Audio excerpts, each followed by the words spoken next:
안녕하십니까, 네, 검사님. 안녕하십니까.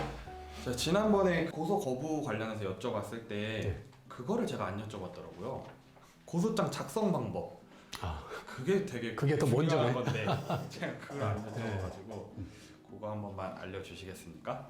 예. 상담을 하다 보면 피해 내용을 쭉 듣는데 이걸 고소장을 어떻게 써야 되는지 되게 궁금해하고, 그래서 내가 그냥 편지 쓰듯이 쓰면 됩니다 이렇게 얘기하거든요. 근데 너무 막연하잖아요. 그러면서 편지를 쓰듯이 그냥 고소장의 양식이 그 검찰청 각 사이트에 들어가면 고소장 양식이라고 나옵니다. 거기 뭐 사기죄, 뭐 문서 위조, 뭐 그 폼이 있거든요. 그래서 그 폼을 내가 잠시 가져왔는데요. 여기 이렇게 돼 있습니다. 그 사이트 들어가면. 그래서 제일 중요한 게 이제 고소인 돼 있는데 피해 당한 사람, 그 다음에 상대방 누군지, 그 다음에 뭡니까? 우리가 형법에 보면은 사기죄는 뭡니까? 타인을 기망하여 재물의 교부를 받거나 재산상 이익을 취득한 자. 다시 말해서 고소장은 뭡니까? 내 피해 내용을 그 법의 구성 요건에 녹이는 거거든요. 이게 죄명이 사기죄라고 되어 있잖아. 그래서 여기 고소 취지가 사기죄, 무슨 죄로 처벌해야 되는지, 내가 그 피해 당한 게 뭔지, 사기인지 뭐 횡령인지 배임인지, 그래서 고소 취지를 적고, 그 다음에 뭡니까? 내가 사기당한 내용, 이게 이제 그걸 범죄 사실이라고 해요. 범죄 사실. 이렇게 범죄 사실은 육하 원칙에 맞추어서, 여기가 사람을 기망하여 그랬잖아. 기망, 이렇게 속이는 일시 장소, 그죠? 기망하는 장소. 기망이라는 게 속여서 아까 뭡니까? 그물에 담는다 그랬죠. 내가 남의 재물을 속여서 가져가기 위해서 언제 어디서 속이는 행위. 그리고 상대방이 착오에 빠져서 주는 처분 행위라고 그러죠. 언제 어디서 주는 행위. 요게 전부 다 합니다. 고소 사실에. 그래서 사기의 제일 중요한 거는 뭡니까? 지난번에 말씀드렸듯이 속이는 기망 행위거든요. 그래서 그 내용을 여기 보면은 기망 일시 장소, 그 다음에 제일 중요한 게 기망 행위, 속이는 내용. 내가 항상 강의할 때 하는 얘기가 뭡니까? 수사기관이 내가 고소를 했을 때 항상 물어보는 게 상대방이 뭐라고 속였습니까? 이렇게 물어본다고 그랬잖아요. 그래서 그거를 잘 담아 놓으라 그랬죠. 그래서 사기를 안 당하려면 상대방의 하는 말을 재고 다시 생각하고 담아라 돼요. 담아라. 그게 바로 증거 부분이에요. 뭐라고 속였는지를. 그래서 그걸 일단은 기망행위 내용을 잘 담고, 그래서 속아서 언제 어디서 어떤 돈을 줬다. 이거 그러면 끝나는 거예요. 그 다음에 해야 될 게 뭡니까? 고소 사실은 내가 이렇게 사기당했다는 주장이잖아요. 그러면 중요한 게 증거재판이니까 주장을 증명할 수 있는 증거를 얘기를 해야죠. 증거. 그 다음에 하는 게, 그리고 왜 이렇게 고소를 하게 되는지, 그런 뭐 약간 부차적인 거고, 그 다음에 증거 부분이 되게 중요합니다. 그래서 아까도 말씀드렸지만 범죄 사실과 증거를 어떻게 잘 연결하는지, 그리고 증거가 있다면 그 인적, 제일 중요한 게 사람보다 물적 증거가 중요합니다. 우리가 뭐 민사재판은 뭐라 그래요? 거짓말 경연대회라고도 하잖아요. 형사재판은 좀 덜한데. 그러니까 이 인적 증거라 그러는데 사람의 어떤 진술은 어느 한편에 치우칠 경향이 많죠. 누가 고소인이 아니면 피고소인이 부탁으로 이렇게 진술하는 경우가 많기 때문에 진술이 좀 오염되어 있을 가능성이 되게 많아요.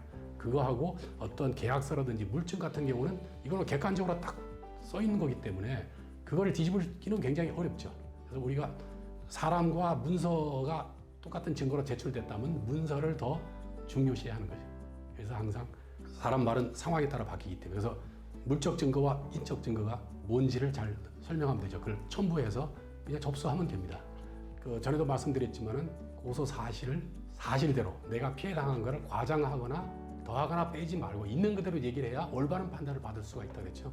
그래서 고소장을 넣을 때 항상 우려해야 될 게 너무 과장을 해가지고 무고죄로 처벌되는 건 아닌가. 항상 그 위험성을 생각해야 됩니다.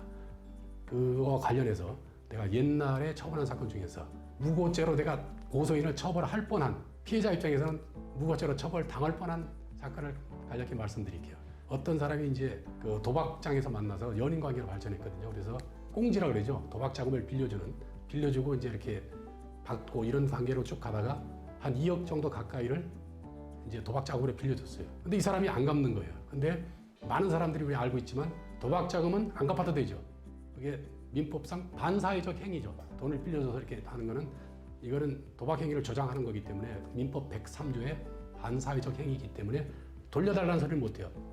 안 갚아도. 이렇게 뻔히 알면서도 도박 자금으로 그런 위험성을 안고 빌려줬는데 이 사람이 안 갚는 거예요. 그랬더니 피해자분이 고소를 했어요. 고소 사실을 그 사실대로 쓰면 안 되니까, 못 받으니까 싹 바꾼 게 뭐냐면은, 내가 도박 자금으로 빌려준 게, 도박 얘기는 안 하지. 뭐라고 하냐면은, 저 사람이 돈을 빌려주면은 오피스텔 임차하는 데 쓴다 그래가지고 돈을 빌려줬는데 이 사람이 오피스텔 임차도 안 하고 자기 도박 자금에 썼다.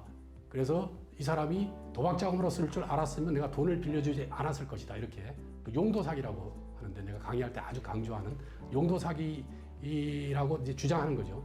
이렇게 고소를 했는데 막 조사를 해보니까는 양쪽 주장밖에 없는 거예요. 고소인 주장하고 피해 고소인의 변명. 그래가지고 거짓말 탐지기, 거탐이죠. 거짓말 탐지기를 이렇게 한번 태웠더니 고소인은 거짓, 피해 고소인은 판단 불능 이렇게 나왔습니다. 그리고 그러니까 증거로는 뭡니까? 두 사람의 진술하고 거짓말 탐지기 결과인데 거짓말 탐지기 결과는 증거 능력이 없다. 다시 말해서 증거로 쓸 수가 없어요. 대법원 판례가. 증거 능력이 없다는 건 무슨 얘기냐면은 증거로 못 쓰기 때문에 재판할 때 만약에 기소돼서 재판할 때 이걸 법정에서 증거 조사를 할 수 없어요. 증거로 제출할 수가 없는 거예요. 그런 상황이라. 그러니까 증거가 부족해서 결국 무혐의 처분을 하고 말았는데 만약에 이 고소인이 돈 빌려준 게 실제로 도박 자금임으로 쓰는 줄 알면서 빌려줬는데 이게 오피스텔 임차하는데 빌린 걸로 허위 고소했다는 사실이 밝혀졌다면 이거는 무고죄로 처벌되는 거죠. 이제 어쨌든 사기가 아니라고 나왔지만 이거는 증거가 불충분해서 무혐의가 되기 때문에 무고죄로 이 사람을 처벌 못한 거죠. 만약에 금방 말씀드린 대로 허위 고소라는 게 적극적인 증거로 다른 증거에 의해서 만약에 증명이 됐다면 검사로서는 무고죄로 입건해서 처벌할 수밖에 없는 상황이에요. 그래서 항상 고소할 때는 과장해서도 안 되지만 잘못하면 무고죄로 처벌되니까 그 점을 유의해야 됩니다. 강연을 이제 해주실 때도 그렇게 열정적으로 얘기해 주시는 것들인데도 좀 어려운 것 같습니다. 제가 또 잘 편집해갖고 시청자분들 잘 볼 수 있게 해보겠습니다. 오늘도 좋은 말씀 감사합니다.